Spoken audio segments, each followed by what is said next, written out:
the will of the American people in electing Donald Trump in 2016, and therefore cooked up this treasonous conspiracy to, again, try to effectively, and they did effectively, launch a years-long coup against the sitting president of the United States.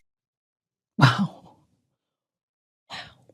Okay, like, guys, this is exactly what we suspected. It's exactly what we knew. And I know a lot of you were like, oh, nothing's going to happen. Nothing's going to happen. Nothing's going to happen.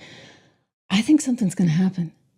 I mean, you can't do this. We're looking at the documentation right now, and let me just walk you through some of this documentation, okay? It's really bad. So if you look at, for example, what came out, they had this meeting September 5th, 2016. So this would have been before the election.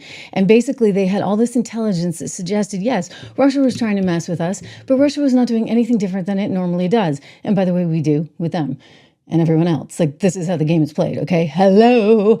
So Russia was trying to basically, they didn't care who won. They just wanted to divide and conquer, right? So they were trying to sort of stir the pot, so to speak, and they were trying to use normal intelligence ops and pressure, et cetera, in order to have people divided on one side or the other. And so this is what the assessment was by Obama and his team.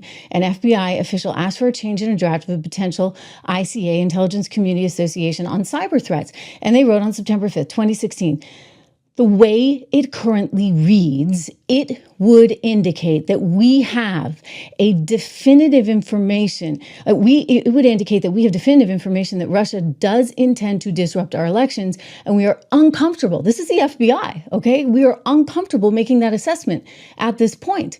And then an unnamed official from the agency added, I sort of understood the emphasis to be on Russia probably not having the capability to influence the election. In other words, they weren't going to be ultimately able to break into the machines or do anything crazy like that. Then there was this December 7th, 2016 Clapper's office preparation that they had, this sort of memo that was going to go out to everyone. Now take a look at this. What they're saying here in the Clapper memo is that we assess that foreign advisories did not use cyber attacks on election structure to alter the U.S.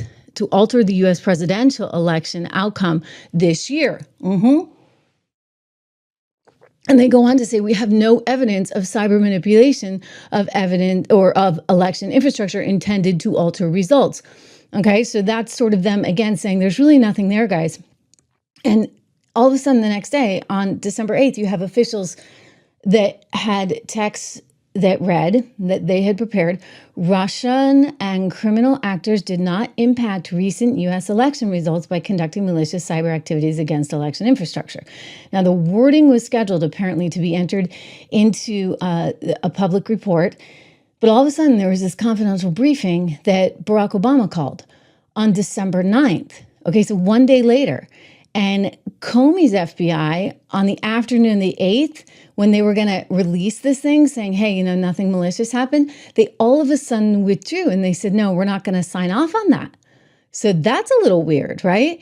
They said FBI is going to be drafting a dissent this afternoon. A bureau official is writing to them at 3:48 p.m. on the 8th. Please remove our seal and annotations of co-authorship.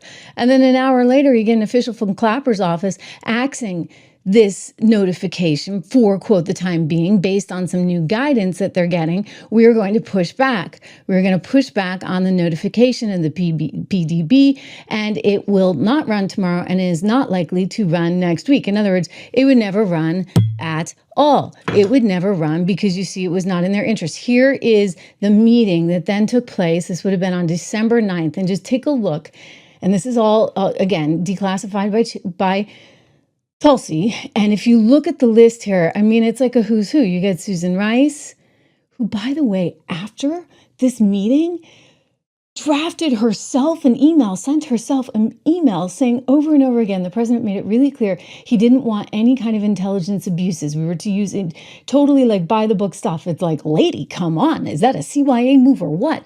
Okay, going down the list, you get John Kerry, you got Victoria Nuland. Why she's there, I don't know, but Victoria with her Ukraine stuff. You got Loretta Lynch from Justice. You've got, look at this, Avril Haines. You've got Lisa Monaco there from the White House. You got Ben Rhodes. Remember with his little echo chamber? You just throw something out into the echo chamber and let it just reverberate.